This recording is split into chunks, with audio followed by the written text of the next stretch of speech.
Hello, everybody. Welcome to Exo Economy Town Hall number 13. Lucky 13 happens to be our 4th birthday of the EXOS token. So happy birthday to us.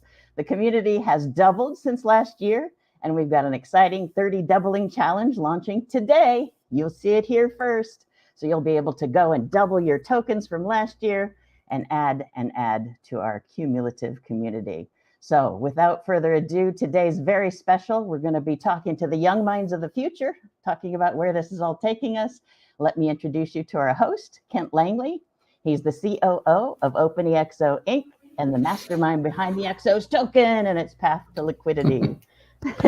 Oh, I don't know if that's... I'll take it. I'm responsible for that. Yeah, but yeah, I don't know. That's the brag. We've taken such a different path, Nikki.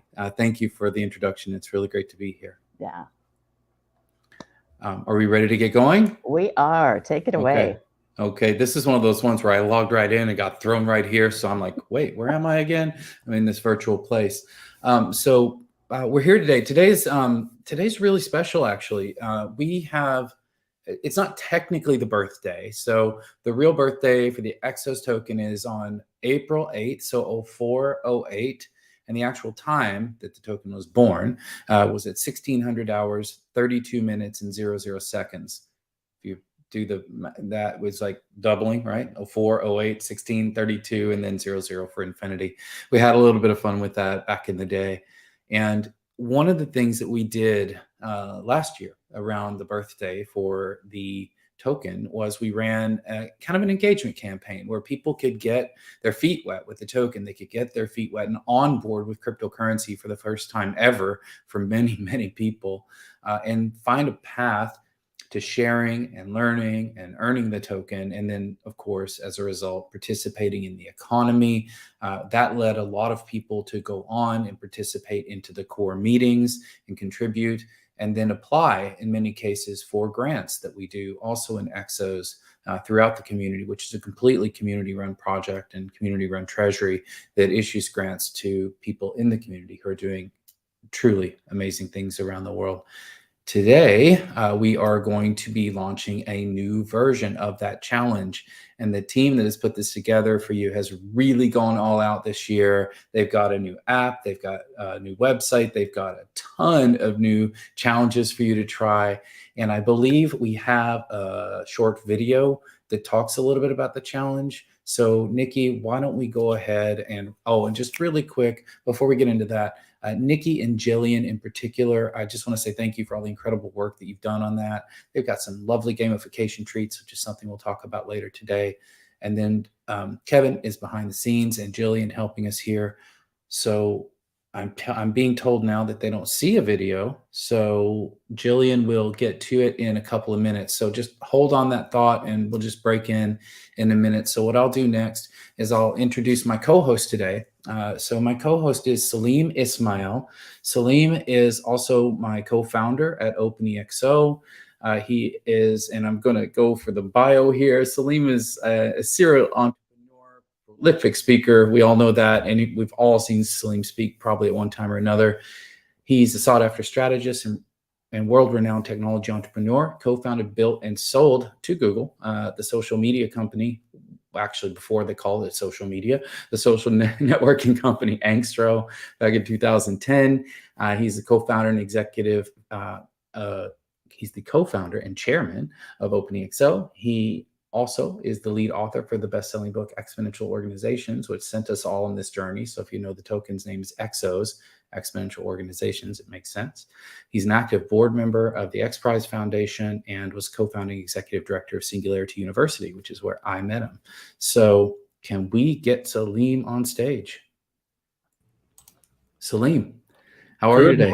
Or afternoon or evening or whatever. Whatever it is, wherever you are. So I just gave you the giant intro there, but how are you today? And what's on your mind as we approach now in 2 or 3 days time? I still remember I don't remember what time it was. I think it was kind of late one night, and it was you and me and Nayib were on a Zoom call, and we were going through a process called minting or the genesis for the EXOS token. And this was on April 8th of 2018.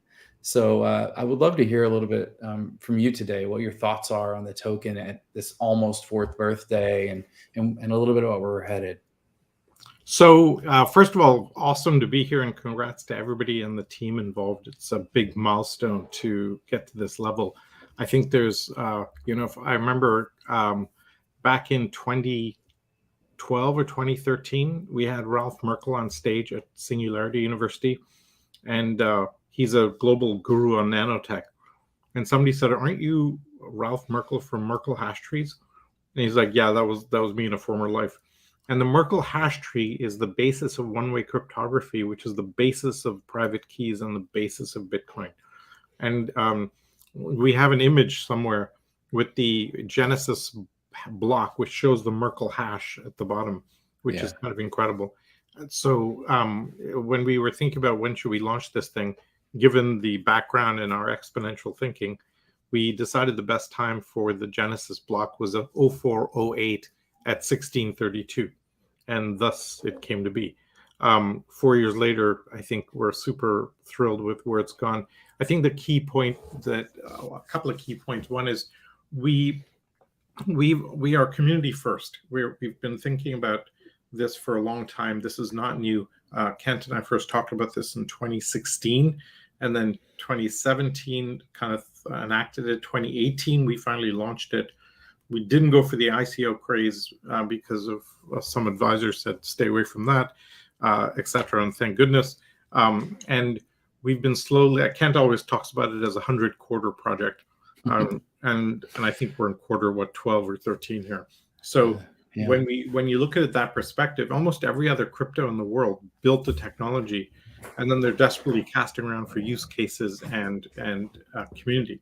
And we have gone the other way. We built community first, and then we wanted the token as a means of exchange and a utility and value exchange, etc., in and for the community. And so we're pretty.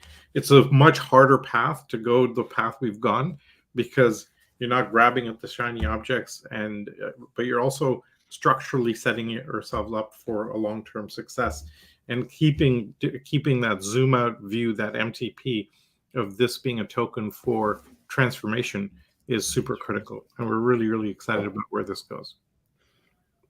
I love that. I've been on the journey and sort of at this really zoomed in level most of the time. And sometimes you don't actually see the forest for the trees, and there are degrees of patience with an approach like this, I would say.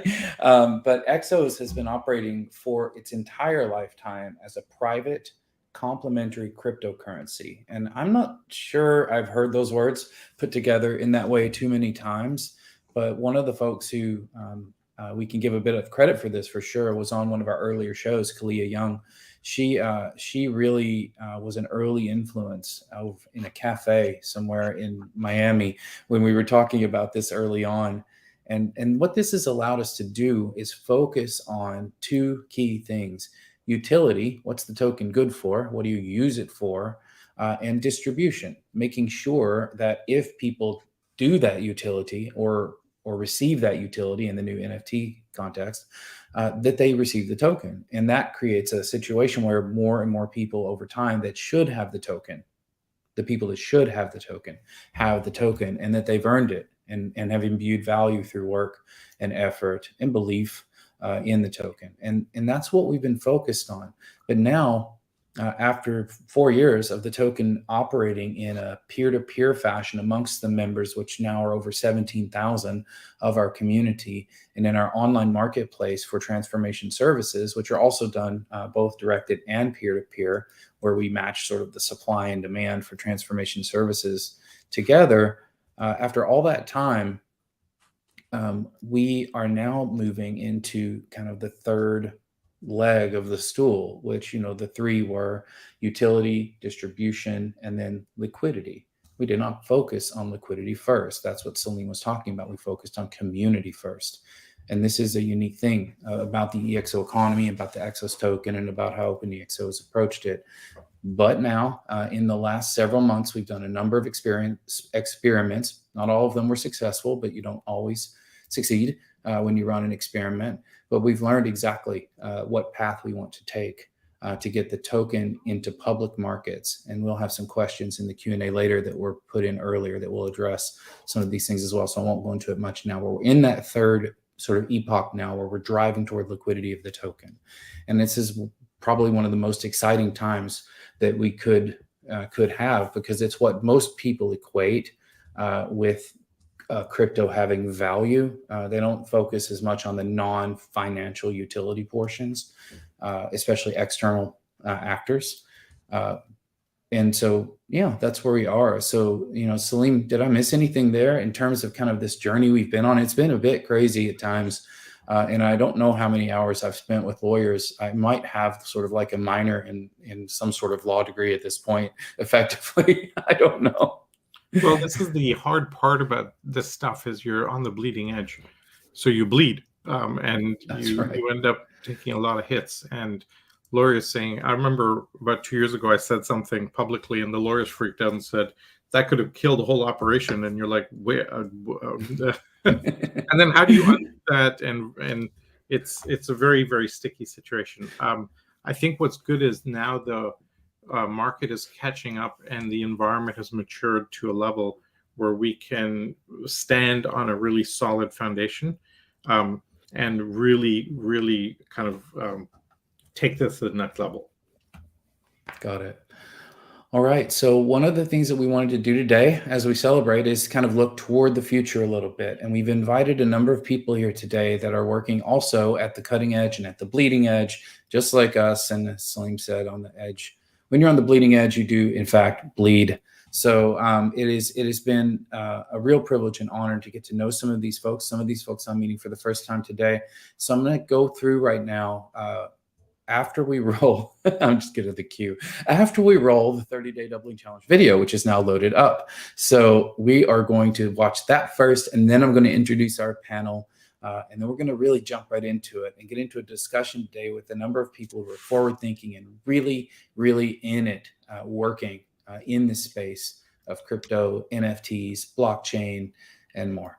All right, so let's hear the... Hey everybody, welcome to the 30 Doubling Challenge 2022. We've got an update to last year's game. We've actually gamified this to another level, and we will keep doing so. But what we want is your feedback, and what we're offering is to let you earn many, many tokens, up to 10,000 and actually more. In this game, we have some extra surprises, so take a look. Top prizes are paid out to the first 100 people to reach 30 doublings. That's the ultimate goal. Bonus points will be added. Experience points lead to bonus points, lead to added value. So hopefully that's intriguing enough to keep you going. Check on your levels. Levels are really where it's at. 30 doublings is the base minimum requirement to achieve the goal of over 10,000 tokens as a payout. And that's the whole purpose of doing a 30 doubling challenge, leading to the knowledge of how to get to an exponential curve, really understanding that 30 behaviors can get you to massive transformation, massive growth. And in that way, it walks you through the possibility to take this to an organizational level, to a personal level, whatever it is you're achieving in life, whatever your purpose, your goal, your massive transformative purpose is, to get to an exponential scaling ability. It's 30 behaviors. That's it.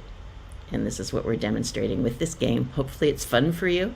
And we have some bonuses along the way. Help us learn. We absolutely love your feedback. And welcome to the 30 Doubling Challenge 2022. All right. So, okay. Let's get Celine back out here too, please. One of the things we also wanted to share with you today is, you heard Celine say that he and I started talking about this project back in 2016. And I think it was maybe a few months later in early 2017, we were putting together this concept that we were calling Now to DAO, And I look back now and I laugh, right? Because now I was thinking it was so, we were going to get there really quick. This was 2016, 2017, Salim. And the great news is that now we actually do have a path to both OpenEXO continuing on its journey. It's been operating as a proto DAO in certain areas for quite some time through the EXO economy, but also for a much larger play. And I thought we would talk a little bit about that today on this near 4th birthday. Do you want to share some of that, Salim? Well, I think, the reason you want to do a DAO is because it scales and people can self-subscribe and self-provision onto it. Managing a kind of a co-op on the blockchain has been a very sticky problem for many folks. Most DAOs run into governance issues. We have been, because we're organizational, we're knowledgeable about organizational techniques in theory. We took our time and we recognized, for example, if you remember the early Bitcoin days of just complete chaos and infighting, Bitcoin Cash versus whatever, and religious wars being fought because the community was decentralized and anybody could pick up an initiative and run with it, and you get into massive tension. I'll never forget the kind of the wars there, or with Ethereum, which are going on, kind of have been going on for the last 2-3 years around that. And how do you manage a steady, slow migration towards a DAO is something we've been very conscious of and careful of. We've been slowly moving the community towards voting on tokens, voting on governance, et cetera, and we're just about ready to take that final step and turn into a DAO, because the community is now ready and we can push more and more governance and decision making down to the DAO. For example, should we adopt such and such a change to the model? Well, the community is best to make that decision, but having the accountability to make that decision is tough. The best negative comment I've heard about a DAO is somebody saying, take an annual shareholders meeting of a public company and scale it to 1 million people, and you just have just a chaos of town hall shouting and no productivity. More heat than light is the way I've heard it framed. So how do you avoid that? And we've been, because of the steady nature we've been taking, we think we're ready now to take that final step. So we're super excited about this, and the token comes along with us as part of this migration. Yeah, not too many people are directly. We have a large community, Salim, about 17,000 people, but it follows a typical kind of distribution rule, the 99-1 rule. So we have about 90% of the community that is benefiting from all the work that's being done, and members of the community out there reading the forum post, participating in projects, coming to events. And then there's about 9% of the community that's directly involved on a regular basis, called a weekly basis, give or take. And then there's about 1% that are every single day. They're in there, they're doing things, they're helping to run treasuries, they're moderating the sway proposals that go through, which is one of our core decision-making tools that we use in our DAO. Right. And those folks are the ones that are really doing really the hard work, the legwork that's making it totally possible for us to create this, what now people are calling kind of a gradual decentralization, if you like. I think we've been on that journey going on a while now, maybe a few years now, 5 or 6 years. And so it's a really amazing to see how all that's being received in the world. And the urge is to kind of just jump straight to the end, because it's just, this slow bringing the entire community along is like a nightmare. Unfortunately, you can't skip steps. Yeah, you just can't. Consultant in Montevideo or Uruguay has no idea what crypto is, and you're trying to kind of guide them along and bring them along. Or I'm Canadian, people don't understand a lot of this stuff up there, and so I could say the same about every country equally. So the challenge is, how do you bring them along and then have them be part of it, and then more importantly, have them own it. That's right. That's the whole point. Exactly. Everything is set up for that over time. Is that what we call decentralization, but it's also decentralization of ownership, which, without getting all lectury, we really do draw a lot of inspiration from the long history of cooperative organizations, collective these days, holacracies, sociocracies, and the like, which have really crack the nut on this type of distributed governance that's needed for DAOs to operate. But what's happening is crazy, is the digitization or digitalization, if you like, crypto monetization of those things. That didn't happen before, right? They didn't do those things. But when you put those two together, or all those things together, it's amazing. So, all right. Well, I'm going to go ahead and start introducing our panel. We have a big panel today, so this is going to be fun and interesting. Salim, you'll help me keep the questions interesting. We have four panelists that are joining, and I'm going to introduce each of them, and the team will start to bring them on as we go through. So the first person today is Heidi Kupari. Heidi's the founder and CEO of Dream Tank, and she is one of the founders of Island 17. She is, as the CEO of Dream Tank, is on a mission to ignite youth around the world through entrepreneurship to use their imaginations and to innovate the future to make their biggest dreams a reality.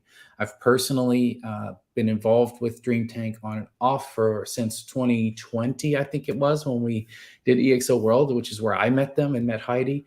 And it's been a tremendous journey, and I've met a ton of amazing, powerful young adults through that process. It's been really great. So let's get Heidi on. Hi, Heidi. You're on mute. That's the phrase of the century. Welcome. Welcome. Thank you so much for having me. Hi, You bet. Good to see you.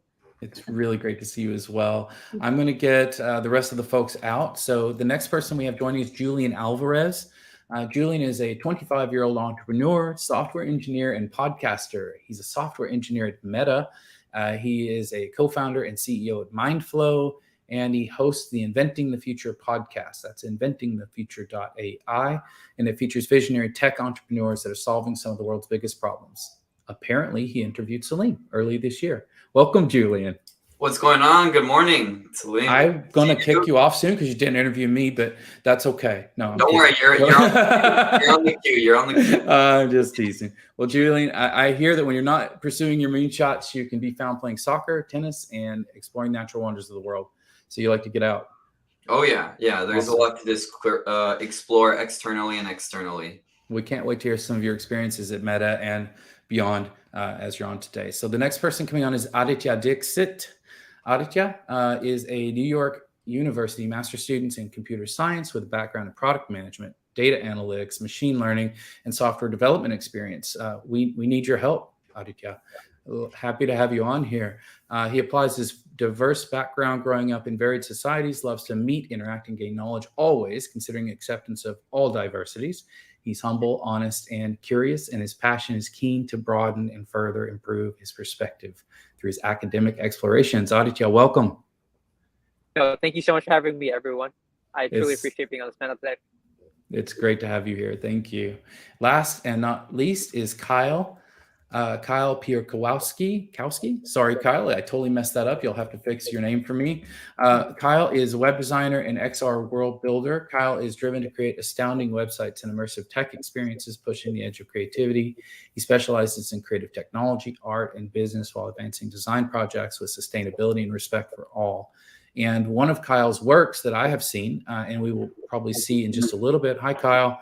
Is one of the flyover of Island 17 and some of the design there. So you'll be able to talk about that perhaps in a little bit and how you did that and what it's been like to design a 3D metaverse. Totally. Thanks for having me. Yeah, it's Pi Orkowski, so you were close. Oh gosh. All right. Thank you for that. Yeah. No worries. I do my best, but yeah, it never, I always get at least one wrong. All good. All right. Well, so we're here today, and we've got a bunch of questions for all of you. Salim and I will probably take turns asking questions, and I just want to invite you, the panel, if something comes to your mind and you're like, hey, I want to ask a question, do it. It's a little bit of a DAO-like thing to do. Just let us know, and we're very happy to entertain those questions as well if you come up with something good. Okay. All right. So let's see. How do we want to start today? Okay. First and foremost, we're talking about a project called Island 17 a little bit today. Island 17 is using NFTs. It's a 3D metaverse environment. It's gamified. There's a whole lot going on there. And one of the things I wanted to ask first is, what is it that inspired you or encouraged you? And we can take turns on this. Just raise your hand if you'd like to break in.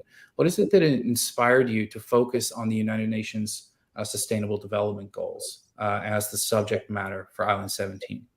Who would like to go first? I'll share. So I have a background in 18 years in impact investing and social entrepreneurship, and I would say what really drives me is how can we leverage all the different asset classes towards social impact? And I was really on a mission to look for that for a long time. And I'm sure you can imagine how delighted I was when all these technologies and these different structures can actually support innovation, using economic empowerment and not needing to necessarily to use all of the old world tools, which is very exciting. But when I saw that the Sustainable Development Goals came out 18 years ago, the impact investing space was very, very, very new. It wasn't even a word yet.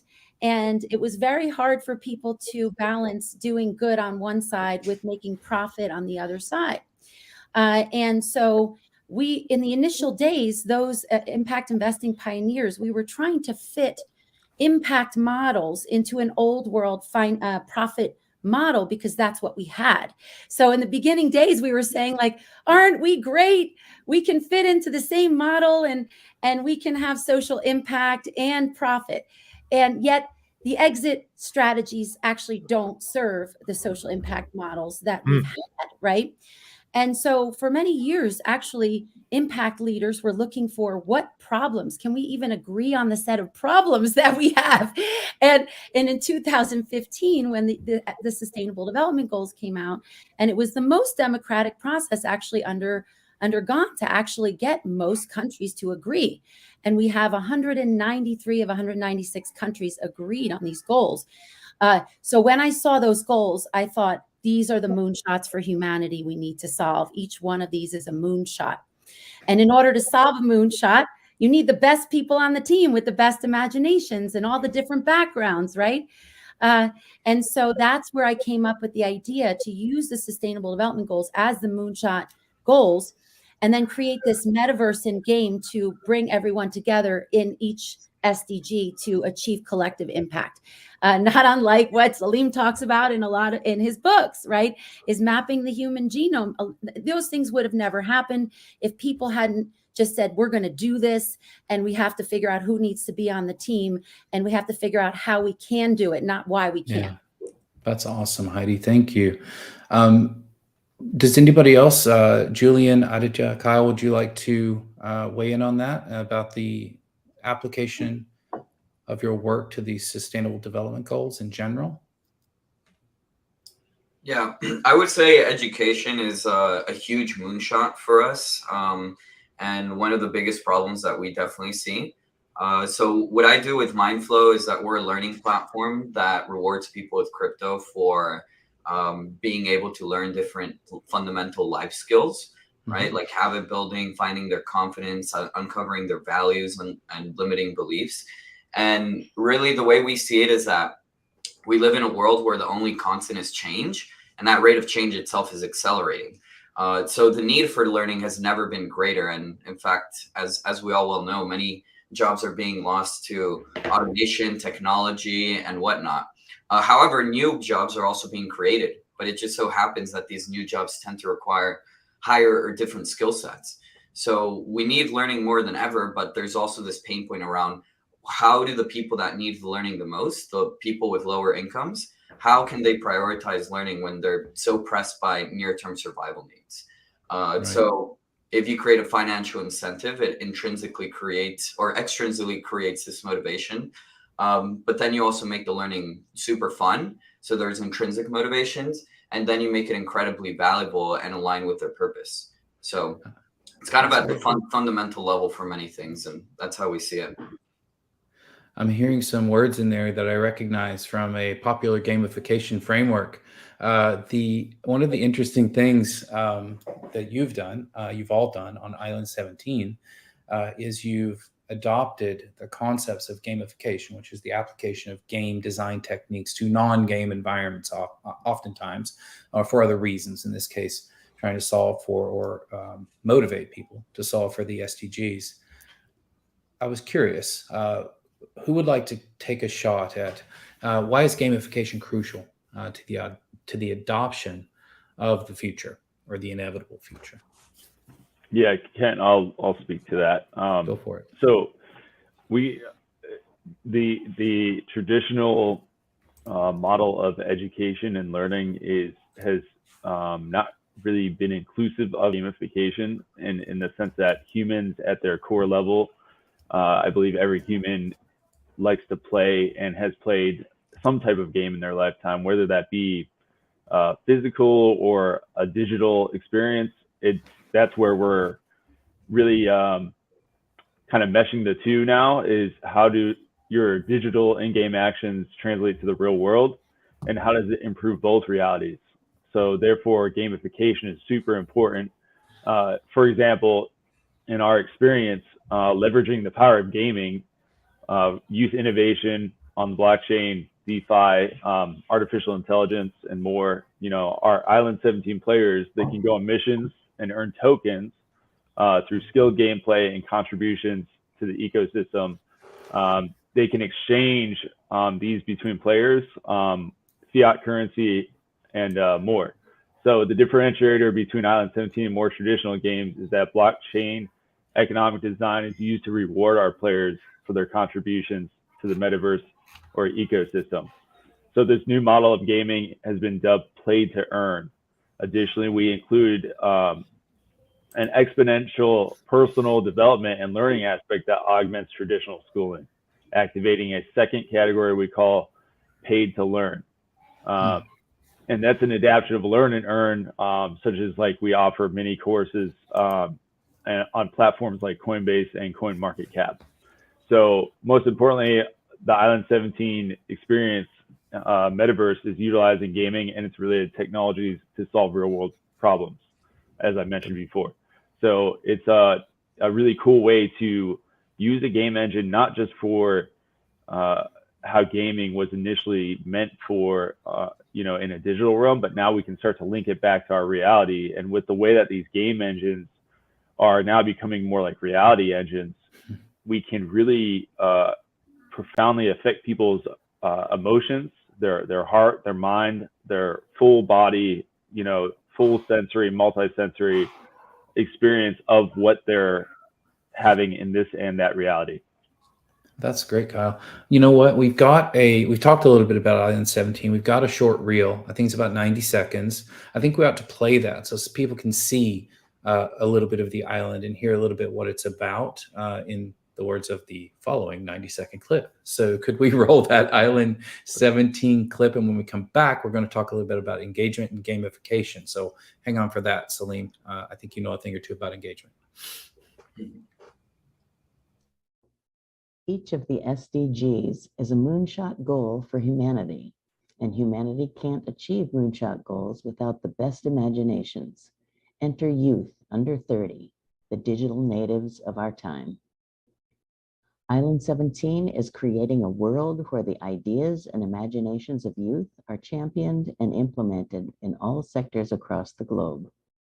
Our mission is to support actions related to the SDGs through youth-driven gaming, education through gamification, Web3, and other frontier technologies, and social entrepreneurship. We need to apply educational learning opportunities to ignite each student's passion and apply these to the SDGs. To date, neither the business, education, nor NGO sectors have done this on a widespread scale. Herein lies a significant business and social opportunity. We must invest in and support the world's best chance for a brighter future and a more progressive, socially and environmentally conscious society by including our future in our time of need by using emerging technologies that encourage engagement, creativity, and education through gamification to solve humanity's most pressing issues. Welcome to Island 17.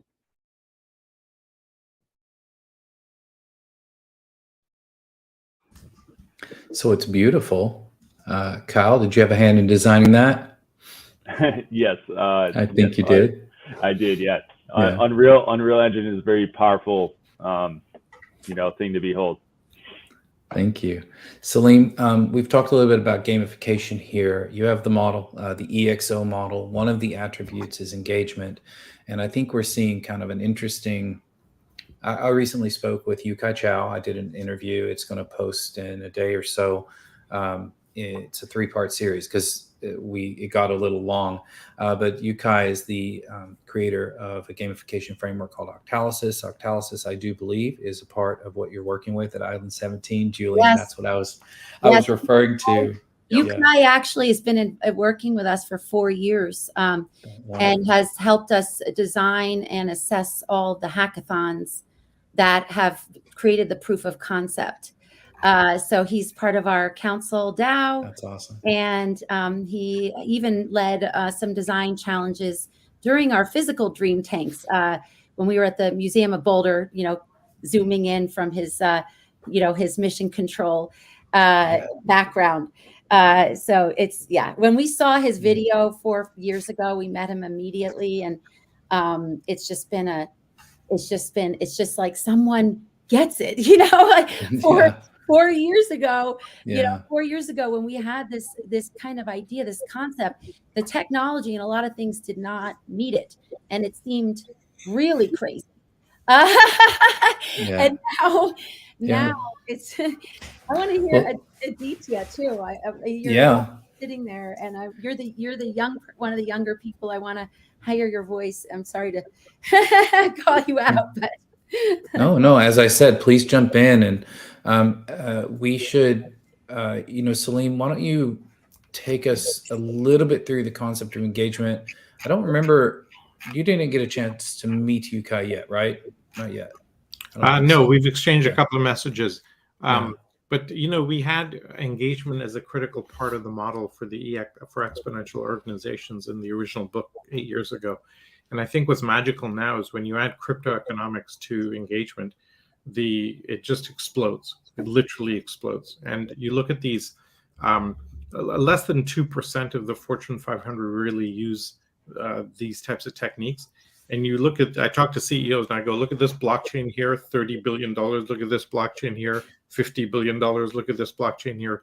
And they've done nothing but just optimize around engagement. And you've got zero. So do the math, right? And the essentially, I think we'll see, as Kyle mentioned, with play to earn and play to learn, which I think is, and pay to learn, which gets incredibly interesting. You just move the L around in these metaphors.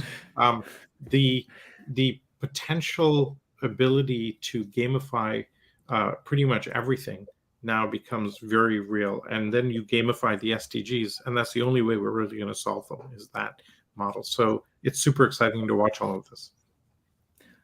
Aditya, we haven't heard from you yet. What are your thoughts?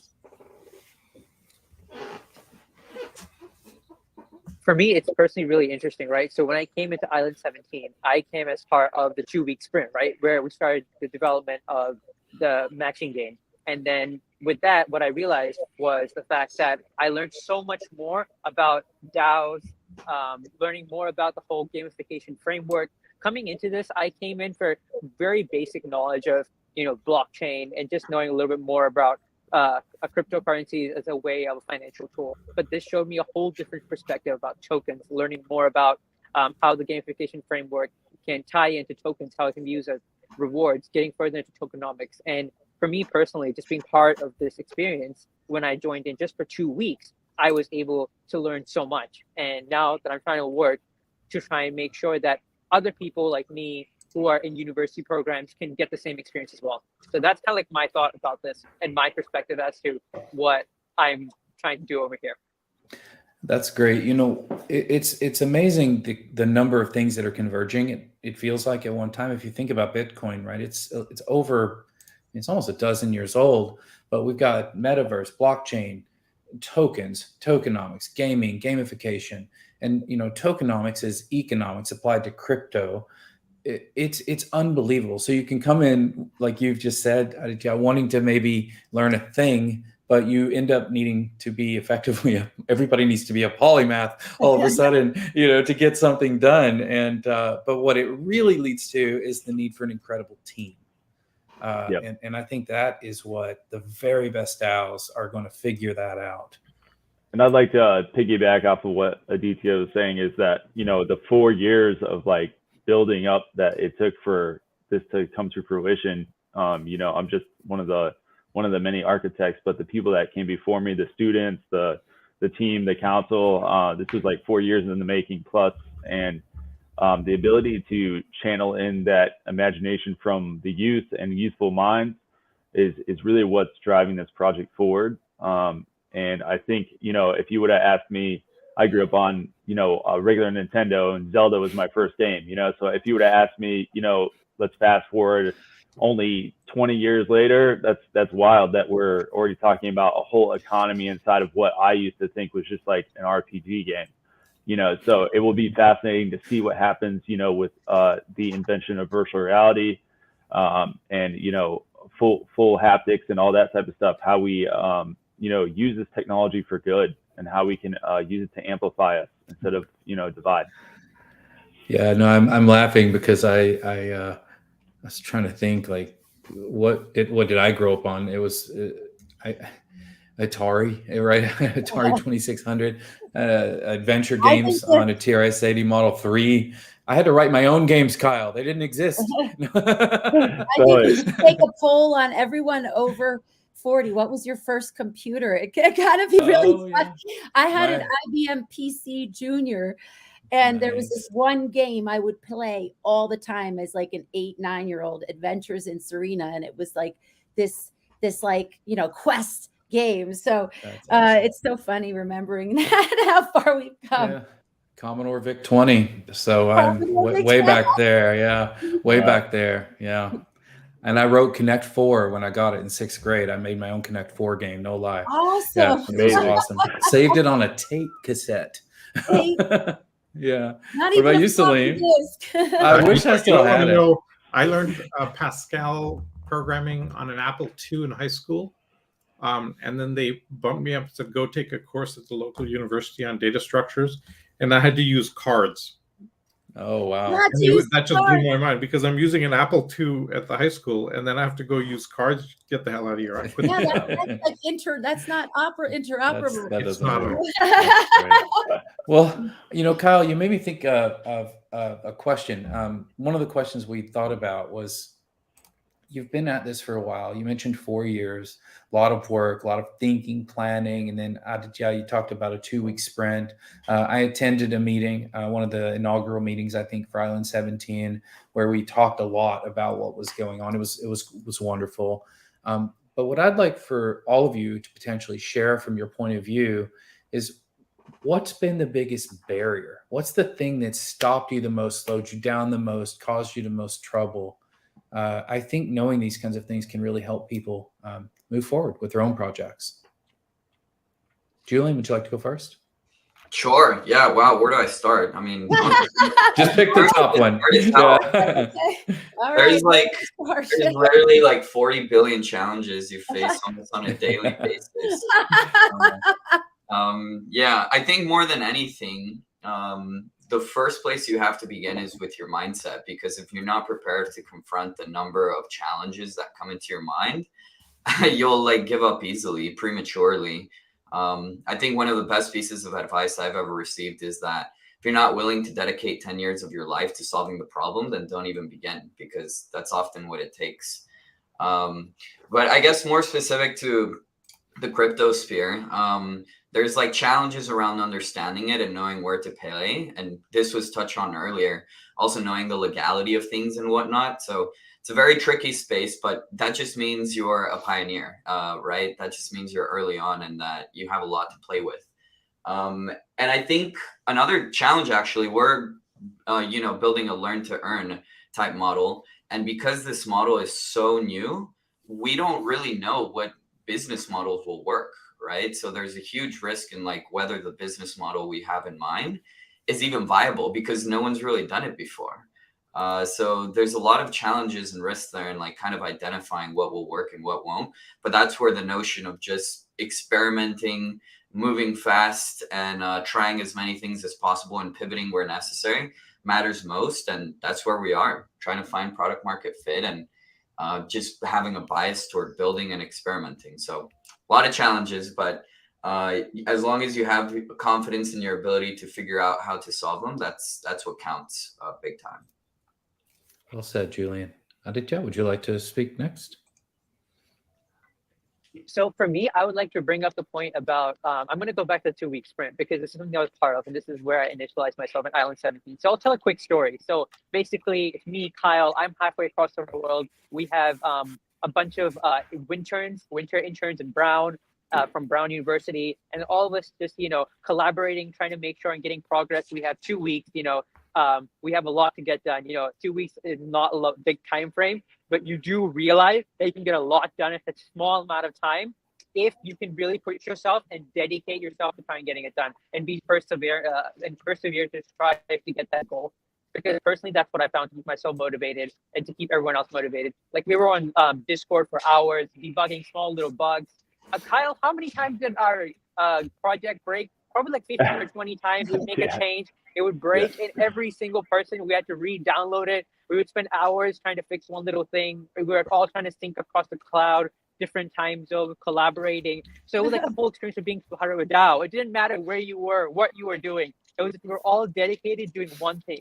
It was the energy and the excitement. It's like, and because we're part of a revolution, right? We're going into Web3 for a revolution. So for us, we're just part of something so cutting edge and new that it felt so awesome. And that's where I got into it. I was like, you know what? This is very cool. And I want to try and stay on and try and make sure that others can experience what I'm doing. So that's kind of what I bring to this perspective. And that's kind of what my experience was in terms of challenges that I personally faced. And I realized that how all these things helped me to try and become more successful, and all of us as well. Well, your passion is palpable, Kyle.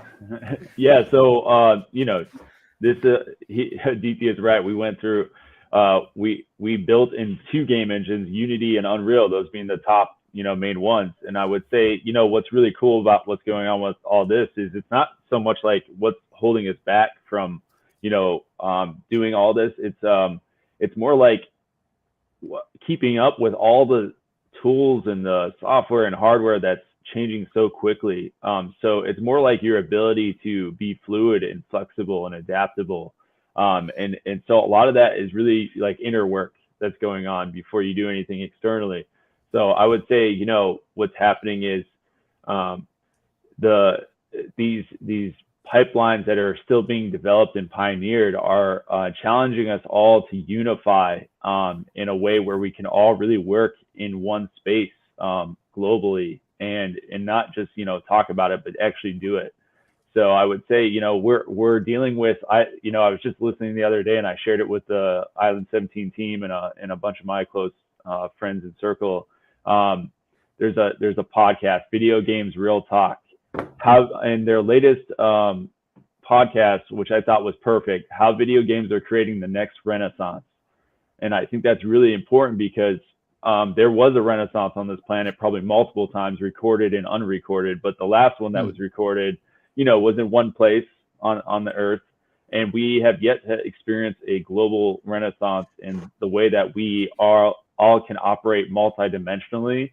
And I just, like, one of my inspirations is Da Vinci, who, was a painter, a philosopher, an inventor, probably a video gamer. He probably had a video game and he didn't tell anybody about. So, and so, like, there's so many ways that we can operate and wear multiple hats. And that's just, I think, innately how we are all wired. So and then, part of what Heidi brings in, which is really beautiful and great energy, is the antidote to dream crushing.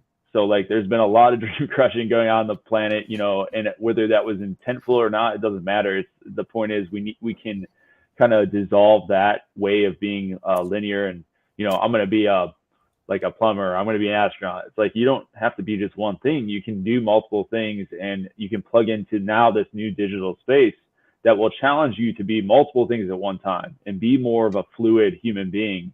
And therefore you can offer even more gifts and serve, the greater whole in a much more enlightening way, I believe. And that really is like, a new opportunity for the next renaissance is approaching. I love that. I could definitely see Da Vinci playing Dungeons and Dragons, pen and paper probably at the time, but yeah, sure. I was just reading a book, Kyle, and I'm blanking on the name right now, but they talk about the difference between learning and teaching, and that in the context of the vast amounts of digital knowledge that we have available to us. I mean, this panel will get recorded, and if there's something in here somebody needs, they'll always be able to go back and find it. YouTube is insane. Search for anything you can think up on YouTube, and you can find it and learn how to do at least some of it, and then probably find more people that are connected to it. And if you take that initiative, that's what I try to show my kids how to do, because I'd like them to be able to do that themselves.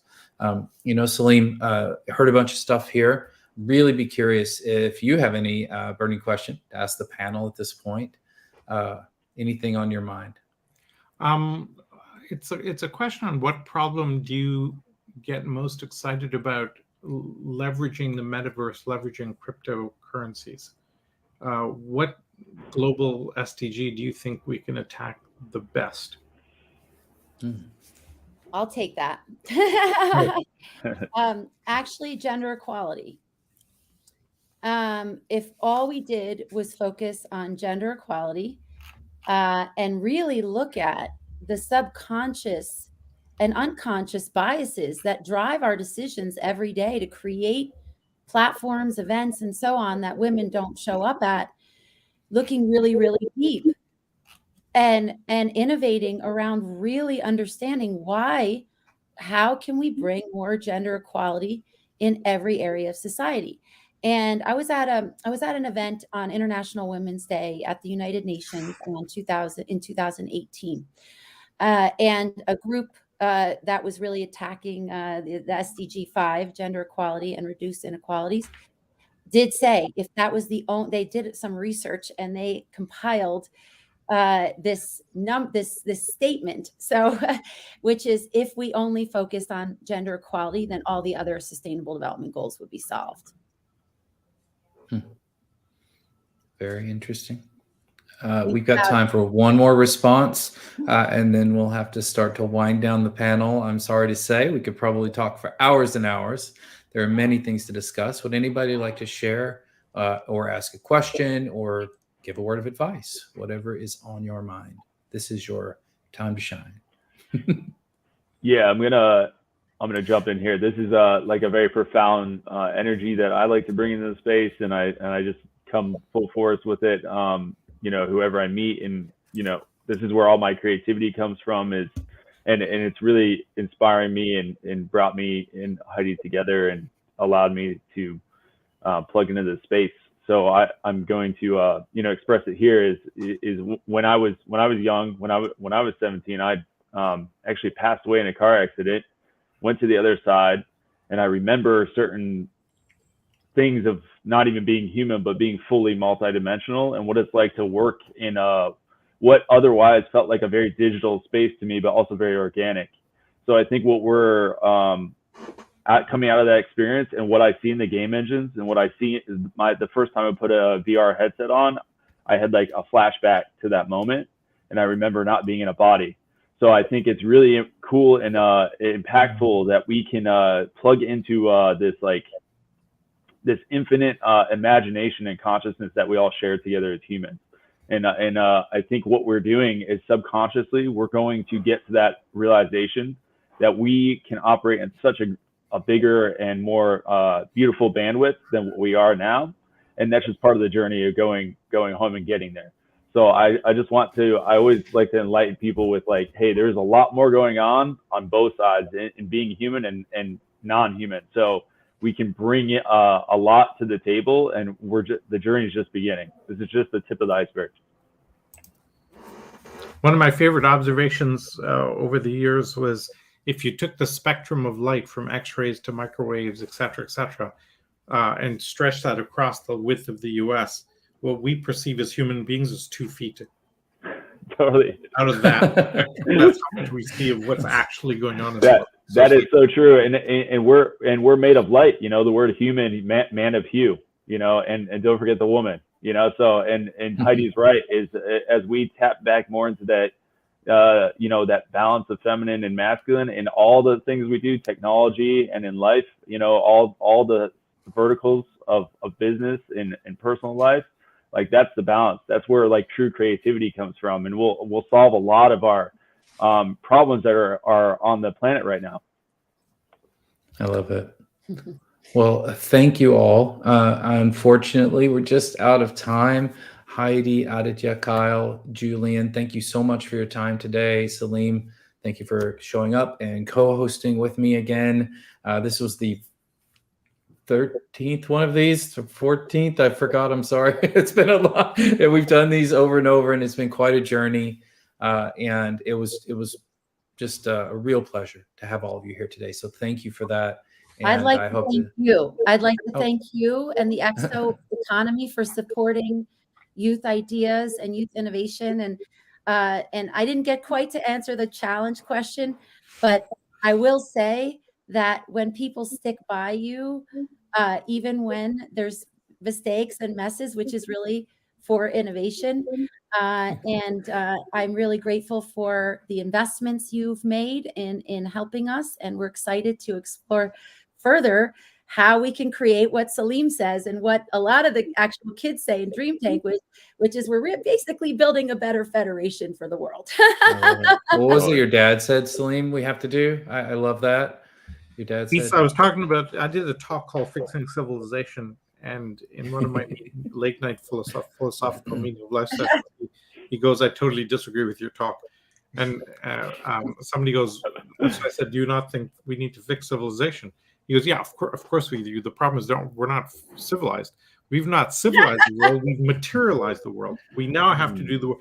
And it's like wisdom of the elders, you know, boom. Wow. Exactly, yeah. Totally. We got to civilize civilization before we can fix it. Yoda talk right there. Yes, you can put that essence as the some of the guides in our Yeah. Well, you're very welcome, Heidi. It's been a pleasure since the moment we met, and I can't wait to see what we all get to do next. And we're very much in support of Island 17, Dream Tank, and all the different things that you're all doing. So please keep us. Massive and shout out for Nikki.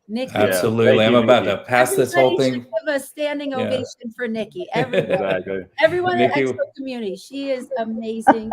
Well, what Nikki is nature